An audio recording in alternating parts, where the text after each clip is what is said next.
தினத்தியான நிகழ்ச்சிக்கு உங்களை அழைப்பதில் நான் மிகவும் மகிழ்ச்சி அடைகிறேன்.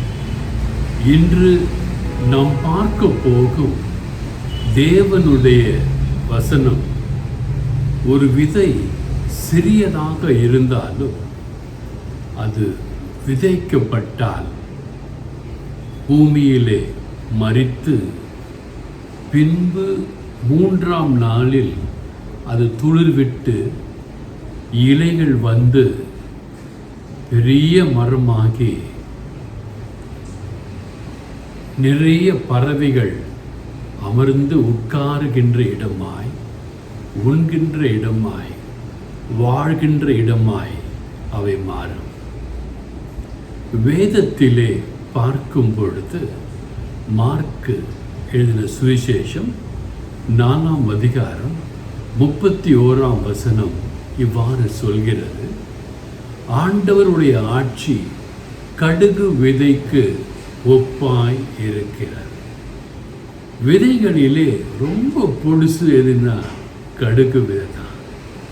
அந்த கடுகு விதை சிறியதாக இருந்தாலும் பூமியில் விதைக்கப்பட்ட பின்பு அது துளிர்விட்டு வளர்ந்து பெரிய மரமாயாகி நிறைய பறவைகள் வந்து தங்குகிற இடமாகவும், நிறைய பேருக்கு அது நிழல் தருகிற ஒரு மரமாகவும், இலைப்பாறுதலை கொடுக்கிற மரமாகவும் அது இருக்கிறது. நீங்களும் நானும் கூட எப்பொழுது கிறிஸ்துவை, இயேசுவை நம்முடைய ஆண்டவராக தரித்து கொண்டோமோ அப்பொழுதே நீங்களும் நானும் கடுகு விதை, உயிரற்று இருந்த விதை, இயேசு உங்களுள் என்னுள் வந்துவிட்ட பின்பு உயிர் பெற்று நாம் வளர்ந்து இருக்க வேண்டும். இன்றைய நாளிலே நீங்கள் சிந்தித்து செயல்பட வேண்டியது ஒன்றே ஒன்றுதான். நான் கடுகு மரத்தை போன்று வளர்ந்து இருக்கிறேனா? செழித்து ஓங்கி கிளைகளை பெற்றிருக்கின்றேனா? என்னிடத்தில் வந்து பறவைகள் போல என் நண்பர்கள், உற்றார் உறவினர்கள் வந்து இலைப்பாரி செல்கிறார்களா? என்னிடத்திலே தங்குவதற்கு இடம் இருக்கிறதா என்று சிந்தித்து பாருங்கள். ஈசாக்கு விதை விதைத்தார். என்ன ஆயிற்று? 100 மடங்கு அறுவடை செய்தான் என்று வேதம் சொல்கிறது. நீங்கள் எதை விதைக்கிறீர்களோ அதை 100 மடங்காய் அறுவடை செய்வீர்கள். ஒரு சின்ன தேங்காவை நம்ம நட்டு வச்சா அது வளர்ந்து மரமாகி எத்தனையோ குலை குலையாய் தேங்காய்களை, இளநீர்களை நமக்கு கொடுத்து நமக்கு உதவி செய்கின்றது. நீங்கள் அன்பு, சமாதானம், மகிழ்ச்சி, நட்பு, சந்தோஷம் போன்றவைகளை விதையாய் விதைப்பீர்களே ஆனால் நிச்சயமாய் அதையே நீங்கள் அறுப்பீர்கள். மாறாக கோபம், எரிச்சல், பொறாமை, காமம், வீண் பேச்சு, பொல்லாத பேச்சு இவைகளை விதைப்பீர்களே ஆனால் அவைகளையே அறுப்பீர்கள்.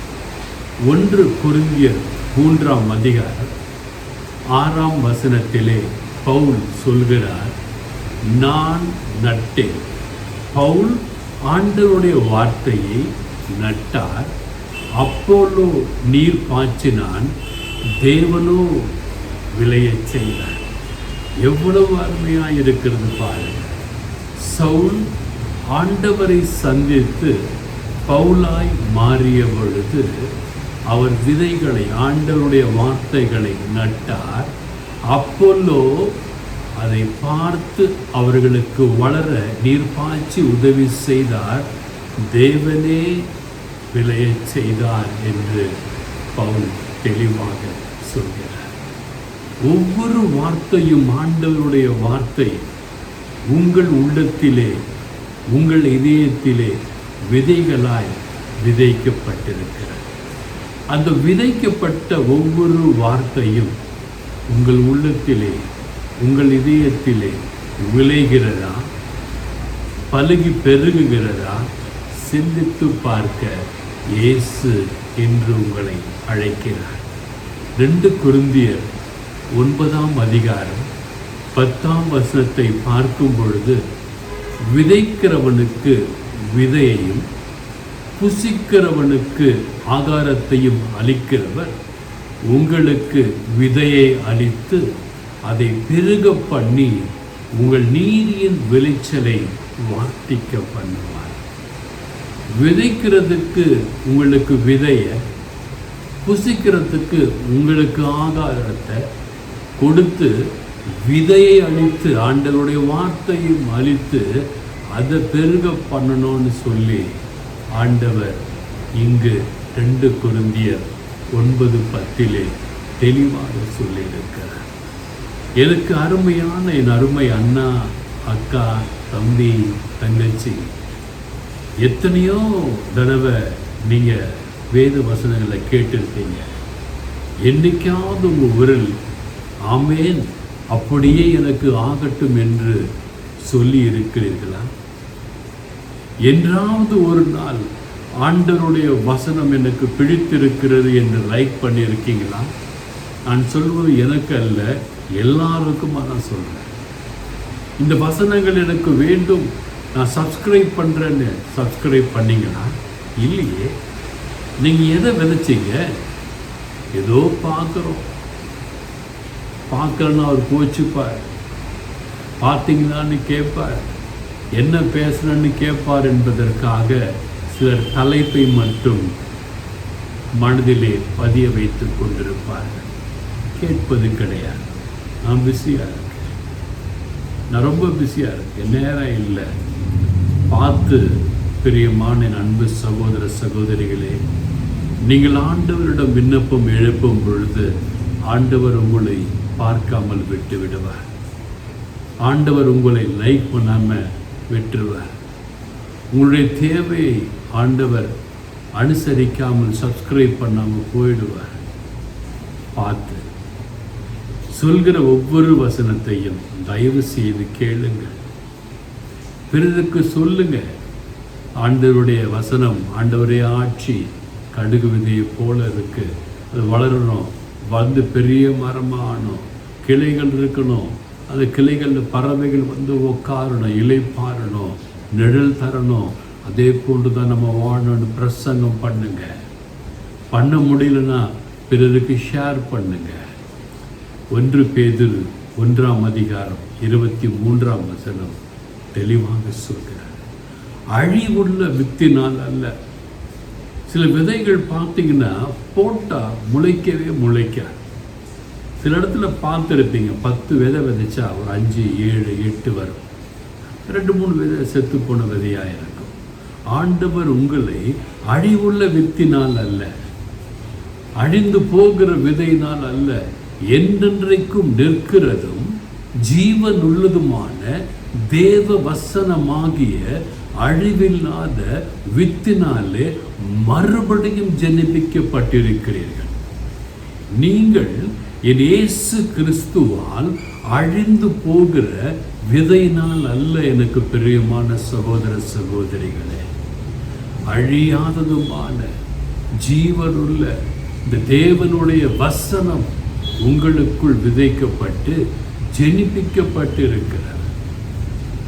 உங்களிலே கொழுந்து விட்டு எரிய செய்திருக்கிற பரிசுத்த ஆவியானவருடைய பரிசுத்தம் எங்கே போயிற்று? அது வளரவில்லையே என்று இயேசு உங்களை அழைக்கிறார்.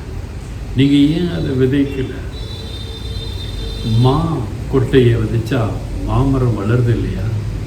ஆண்டோடைய வசனம் உங்கள் உள்ளத்தில், இல்லத்தில், இதயத்தில் விதைக்கப்பட்டிருக்குமேயானால் அந்த வசனம் வளர்ந்து இருக்க வேண்டுமே என்று இயேசு உங்களை பார்த்து கேட்கிறார்.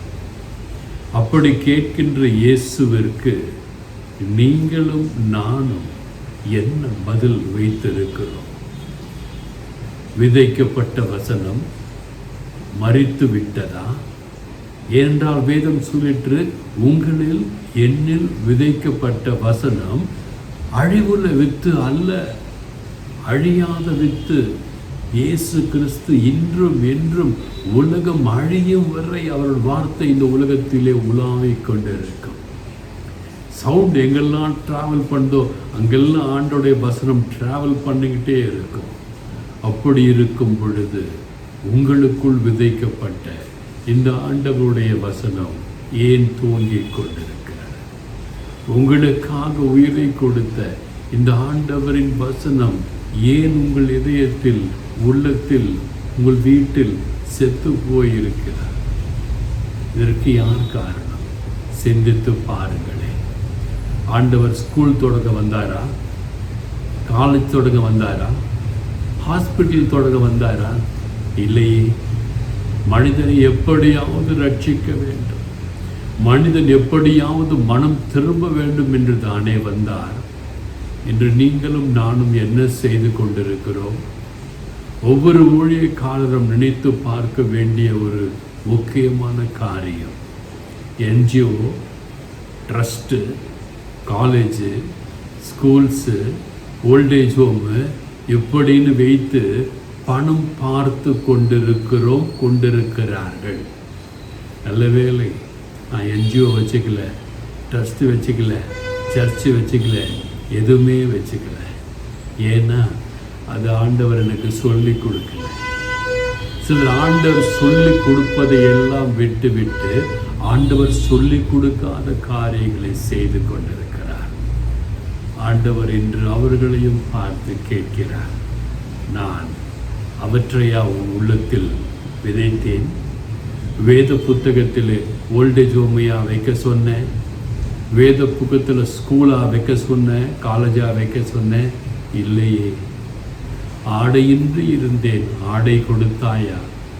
உணவின்றி இருந்தேன், உணவு கொடுத்தாயா? சிறையில் இருந்தேன், காண வந்தாயா? மருத்துவமனையில் இருந்தேன், என்னை பார்க்க வந்தாயா என்று தானே கேட்டார். ஆண்டவர் உங்களுக்கும் எனக்கும் சொன்ன செய்தி நற்செய்தி. எங்கே நாம் சொல்லுகிறோம்? சிந்தித்து பாருங்கள். என்று சொன்ன ஒவ்வொரு வசனங்களையும் தியானித்து பார்த்து இந்த அருள்நாதர் இயேசு கிறிஸ்துவின் ஆசிகளை நீங்களும் நானும் பெற்றுக்கொண்டு நீங்களும் நானும் நல்லா இருக்கணும். உங்கள் குடும்பம் நல்லா இருக்கணும், உங்கள் பிள்ளைகள் நல்லா இருக்கணும், உங்கள் பேர பிள்ளைகள் நல்லா இருக்கணும். God bless you all.